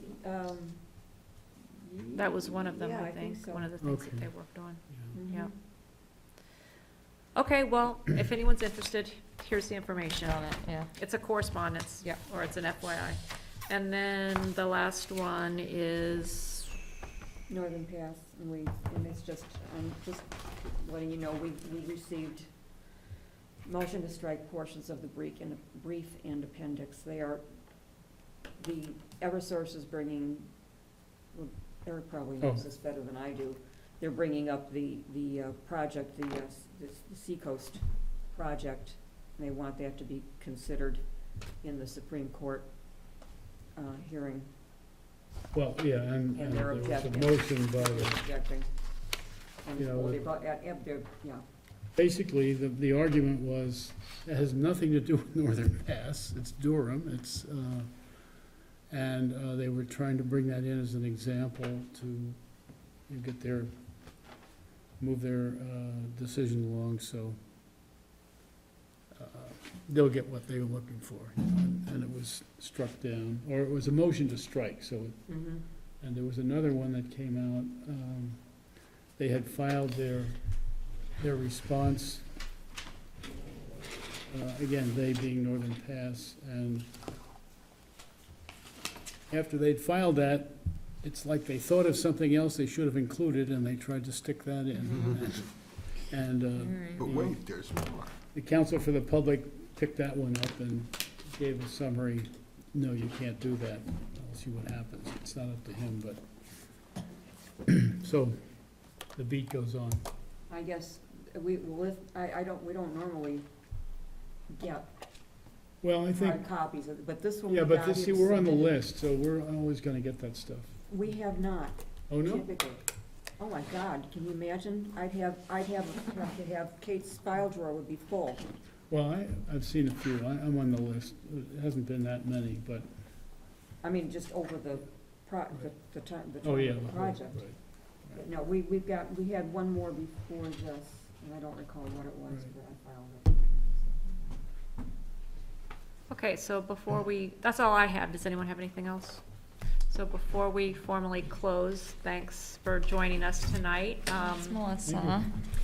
You know, we are looking for more members, so if this, you know, if this was really fun. I can see, you just bursting with excitement, I can see that. Was it Tracy? Melissa. Melissa, I'm a new member. I just moved to Deerfield with my wife. This is like my third meeting.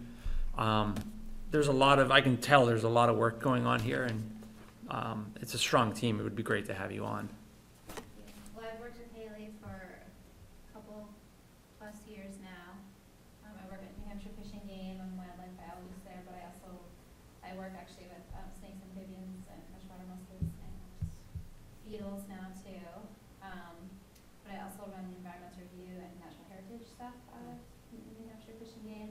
Prior to that, I worked at DES for a year in the watershed program there. And prior to that, I worked for 10 years back in Minnesota for the Natural Resources Department. And then with that, I did biology work, but also did actually a ton of environmental policy work and worked with a lot of the big utility places there and did a lot of environmental law and stuff. as part of Where that was that again? job. I'm sorry? Where was that? I was living in Minnesota Oh, in and worked Minnesota. for the Minnesota Department of Natural Resources. So, is their, I guess environmental review director, which I did biology work and then a lot of environmental policy work and a lot of the stuff you're talking about today, conservation easements, working with utility companies, reviewing legal documents, writing legal documents. Yeah, this is right in your wheelhouse, yeah. I mean, Use you. You're filling so many gaps, yeah. yeah, I mean, having someone with your expertise would be really fabulous. So, have you been in Deerfield a long time? I've been here for 5 years now. Okay. Well, you know, you can think about it, let us know, let Haley know. We can answer other questions if, you know, if you have them. But we hope you're interested. So, Yeah, and this meeting was, I mean, are a lot of conservation projects going on right now, which, It's great.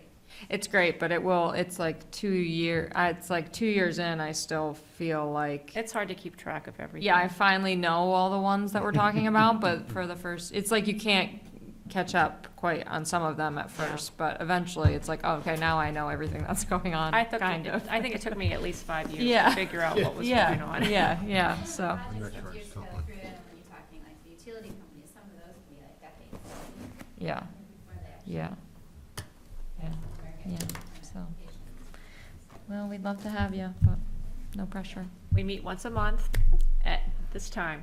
Yep. So, No, there is pressure. You're highly qualified for a mission like this. Yeah, pressure. Haley's been doing a good job. Yeah, well, Mhm. it's when the civic duty aligns with your professional life, Expert. you go, okay, I'll do it. Is that a yes? Two breaths of fresh air would be Yeah, one for each nostril. well, okay, so, Time for think- adjournment? I fly out at 7 AM, so Oh. and I haven't packed. yeah, no, I say, let's, I make a motion that we adjourn. Second. All in favor? Aye. Aye. We have to do this officially, I guess. I cannot make next month's meeting.